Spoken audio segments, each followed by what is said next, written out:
Cette capsule sur les orientations du programme s'inscrit dans une série de vidéos produites par le CSSMI pour vous présenter le programme cycle d'éducation préscolaire. En vue de poursuivre les deux grands objectifs du mandat de l'éducation préscolaire, 3 orientations nous sont données.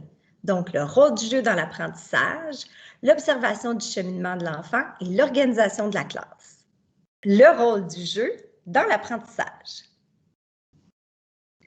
L'enfant possède plusieurs stratégies qui lui permettent d'apprendre. Il apprend par imitation, par observation, par expérimentation ou par le questionnement. Mais le jeu est sa manière privilégiée d'apprendre. Un environnement riche dans lequel notamment le jeu symbolique est partie intégrante de ses journées lui permettront de développer son plein potentiel et d'atteindre toutes les compétences du développement global de l'enfant. Chaque enfant devrait bénéficier à l'éducation préscolaire de 2 périodes de jeux libres par jour, de 45 à 60 minutes. Pourquoi autant de jeux libres? Bien parce qu'on vient de le dire, c'est la manière privilégiée qu'ont les enfants d'apprendre. Petite précision, nous parlons de 2 périodes de jeux libres par jour de 45 à 60 minutes. Ces jeux libres-là peuvent avoir lieu à l'intérieur, donc dans la classe, au gymnase ou à l'extérieur. Je vous invite vraiment à ne pas hésiter à exploiter l'environnement extérieur. D'ailleurs, les enfants doivent avoir accès à du matériel de qualité, diversifié, qui vont leur permettre de bien évoluer. Un environnement riche où le jeu, notamment le jeu symbolique, est amorcé par l'enfant et soutenu par des interventions éducatives de l'enseignant, lui permettra de développer son plein potentiel.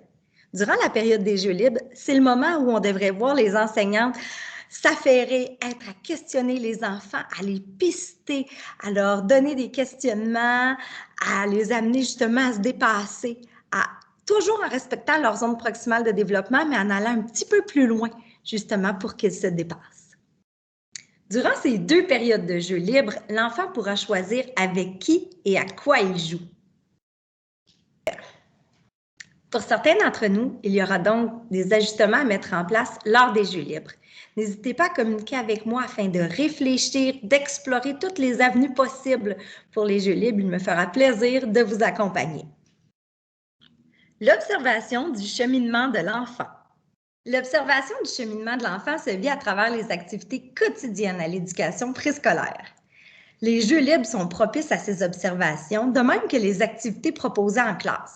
Elles vont nous permettre de cibler les forces des élèves, de même que leurs défis, afin de leur offrir des activités qui répondent à leur zone proximale de développement. Toujours dans une perspective d'agir tôt, nous allons aussi être en mesure d'établir des plans de match par la suite pour proposer des activités qui répondent à leurs besoins développementaux. L'interprétation des observations faites par les enseignants repose sur leur jugement professionnel, leur connaissance du programme et également sur leur connaissance du développement des enfants. Vous allez pouvoir vous référer à la section caractéristiques et besoins des enfants dans le programme pour vous aider à justement connaître ce qui est attendu des enfants entre 4 et 6 ans. L'idée, c'est de témoigner aux parents le cheminement fait par leur enfant. L'organisation de la classe. La classe doit répondre physiquement aux besoins des enfants de 4 à 6 ans. Le matériel présenté doit être riche, diversifié, évolutif et en quantité suffisante. Je vous invite aussi à impliquer les enfants dans la création de vos coins, de vos ateliers. En fait, vous pourriez leur demander qu'est-ce qu'ils aimeraient avoir comme jeu symbolique, comment on pourrait bonifier ce coin-là, comment on pourrait justement créer du matériel à partir de ce que nous avons en classe pour le rendre encore plus riche. Si vous souhaitez être accompagné dans ce sens-là, je peux le faire avec vous. Donc, je peux voir avec vous le matériel que vous avez en classe et voir comment aussi on peut impliquer davantage les enfants afin que les activités répondent à leur intérêt et à leurs besoins. Pour favoriser un climat sécuritaire et de confiance, les règles doivent être claires, précises, cohérentes et constantes.